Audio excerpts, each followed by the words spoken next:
എല്ലാവർക്കും നമസ്കാരം. സെപ്റ്റംബർ മാസം രക്താർബുദ ബോധവൽക്കരണ മാസമായിട്ട് ആഘോഷിക്കുന്നു. Blood cancer awareness month. ഈ മാസത്തിന്റെ ഇമ്പോർട്ടൻസ് എന്താണെന്ന് വെച്ച് കഴിഞ്ഞാൽ രക്താർബുദത്തിനെ കുറിച്ചും രക്താർബുദത്തിന്റെ ലക്ഷണങ്ങളെ കുറിച്ചും അതിന്റെ ചികിത്സയെ കുറിച്ചും ആളുകളെ ബോധവൽക്കരിക്കുന്നു. രക്താർബുദം പൊതുവെ മൂന്നായിട്ടാണ് തിരിക്കുന്നത്: ലുക്കീമിയ, ലിംഫോമ, മൈലോമ. അത് ലുക്കീമിയ, ലിംഫോമ എന്നുള്ളതാണ് മെയിൻ രക്താർബുദത്തിന്റെ കണ്ടുപിടിപ്പെട്ട് നമ്മൾ ചികിത്സിക്കുന്നത്. ലുക്കീമിയയിൽ പെട്ടെന്ന് കുറച്ച് ദിവസങ്ങൾ കൊണ്ട് മാത്രം ഉണ്ടാവുന്ന അക്യൂട്ട് ലുക്കീമിയ എന്ന് പറഞ്ഞ അസുഖം, കുറെ നാളുകളെടുത്ത് ക്രോണിക് ലുക്കീമിയ എന്ന് പറഞ്ഞ അസുഖങ്ങൾ ഉണ്ടാവാറുണ്ട്. ലിംഫോമയാകട്ടെ ശരീരത്തിൽ മുഴകളായി കഴുത്തിലോ കക്ഷത്തിലോ വയറിലോ മുഴകളായിട്ട് വരുന്നു. രണ്ടായി വേർതിരിക്കപ്പെടുന്നു: ഹോച്ച്കിൻസ് ലിംഫോമ ആൻഡ് നോൺ ഹോച്ച്കിൻസ്. സാധാരണ രക്താർബുദത്തിൽ കാണപ്പെടുന്ന ലക്ഷണങ്ങൾ ഭയങ്കര ക്ഷീണം തോന്നുക, രക്തം ടെസ്റ്റ് ചെയ്യുമ്പോൾ ഹീമോഗ്ലോബിന്റെ അളവ് വളരെ കുറയുക, WBC അഥവാ വെള്ളാണു ക്രമാതീതമായി കൂടുക അല്ലെങ്കിൽ ചിലപ്പോൾ വളരെ കുറഞ്ഞിരിക്കുക, പ്ലേറ്റ്ലെറ്റിന്റെ അളവ് വളരെ കുറയുക.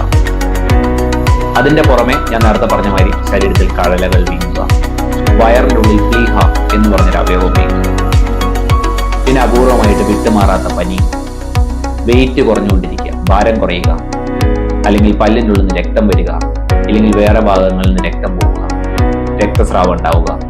അങ്ങനെയുള്ള ലക്ഷണങ്ങൾ കൊണ്ടാണ് സാധാരണ ഭൂരിഭാഗവും ബ്ലഡ് ക്യാൻസേഴ്സ് അഥവാ രക്താർബുദങ്ങൾ കണ്ടുപിടിക്കുന്നത്. ഈ അക്യൂട്ട് ലുക്കീമിയ എന്ന് പറഞ്ഞത് പൊതുവെ കുട്ടികളിൽ കാണപ്പെടുന്ന ഒരു അസുഖമാണ്. ക്രോണിക് ലുക്കീമിയ പ്രായമായവരിൽ കാണപ്പെടുന്നു. എന്നിരുന്നാലും പ്രായഭേദമന്യേ എല്ലാ പ്രായത്തിലും ഈ അസുഖങ്ങളൊക്കെ അപൂർവമായിട്ട് ഉണ്ടാകാം. ലിംഫോമയാകട്ടെ നമ്മുടെ നാട്ടിൽ വളരെയധികം വർദ്ധിച്ചുകൊണ്ടുവരുന്നൊരു അസുഖമാണ്. ലിംഫോമ പെറ്റ് സ്കാൻ എന്ന് പറഞ്ഞൊരു സ്കാൻ എടുക്കുകയും അതിനുശേഷം ആ കഴലകളുടെ ബയോപ്സി എടുത്തുകൊണ്ട് തെളിയിക്കപ്പെടുന്നു. അപ്പോൾ ഒരു അസുഖം ബ്ലഡ് ക്യാൻസർ അഥവാ രക്താർബുദം കണ്ടുപിടിച്ചാൽ ബ്ലഡ് ടെസ്റ്റുകളോട് കടന്നു പോകണം. ബോൺ മാരോ അഥവാ മജ്ജയുടെ പരിശോധന മിക്ക രോഗികൾക്ക് ആവശ്യമാണ്. പിന്നെ ഞാൻ നേരത്തെ പറഞ്ഞ മാതിരി ലിംഫോമയാണ് സംശയമെങ്കിൽ നമ്മൾ പെറ്റ് സ്കാനും അല്ലെങ്കിൽ ബയോപ്സി എന്ന് പറഞ്ഞ കഴലകളുടെ ബയോപ്സി എടുക്കേണ്ട ആവശ്യം. നിങ്ങൾ മനസ്സിലാക്കേണ്ടതെന്ന് വെച്ച് കഴിഞ്ഞാൽ വേറെ ഏതൊരു ക്യാൻസറിനെ കാട്ടും അല്ലെങ്കിൽ വേറെ ഏതൊരു ക്യാൻസർ ഒരു മുഴുവനായിട്ട് നമ്മളൊരു ജയസാധ്യത അഥവാ ഗുണപ്പെടാനുള്ള സാധ്യത എടുത്തു കഴിഞ്ഞു കഴിഞ്ഞാൽ ബ്ലഡ് ക്യാൻസറുകൾ വളരെയധികം ഉണ്ടാകും. ഭൂരിഭാഗം കുട്ടികളുടെ ബ്ലഡ് ക്യാൻസർ മാറുന്നതാണ്. ഏകദേശം 90% കൂടുതൽ എന്ന് നമുക്ക് പറയാം. ലിംഫോമയാകട്ടെ അല്ലെങ്കിൽ പ്രായമായി വരുന്ന ലുക്കീമിയാകട്ടെ, അതിനൊക്കെ ഭൂരിഭാഗം പേർക്കും നല്ല ചികിത്സയും മുഴുവൻ മാറ്റാൻ പറ്റുന്ന അസുഖം.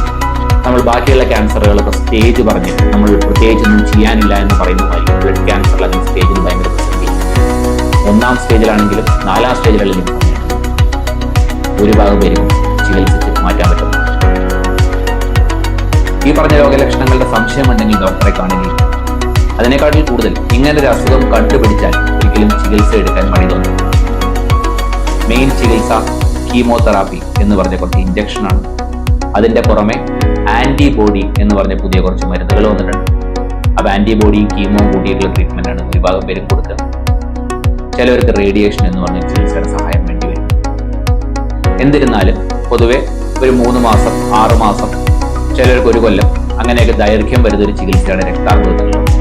അതിൻ്റെ ഇടയിൽ ആശുപത്രിയിലുള്ള അഡ്മിഷനും അല്ലെങ്കിൽ രക്തം കയറ്റേണ്ടി വരികയും പ്ലേറ്റ്ലെറ്റ് കയറ്റേണ്ടി വരികയും അങ്ങനത്തെ ആവശ്യങ്ങൾ വേണ്ടി വന്നേക്കാം. പക്ഷെ ഈ ബുദ്ധിമുട്ടിലൂടെ കടന്നു പോയാലും ഭൂരിഭാഗം പേർക്കും മുഴുവനായിട്ട് മാറാവുന്ന അസുഖങ്ങളിൽപ്പെട്ടതാണ് രക്തം.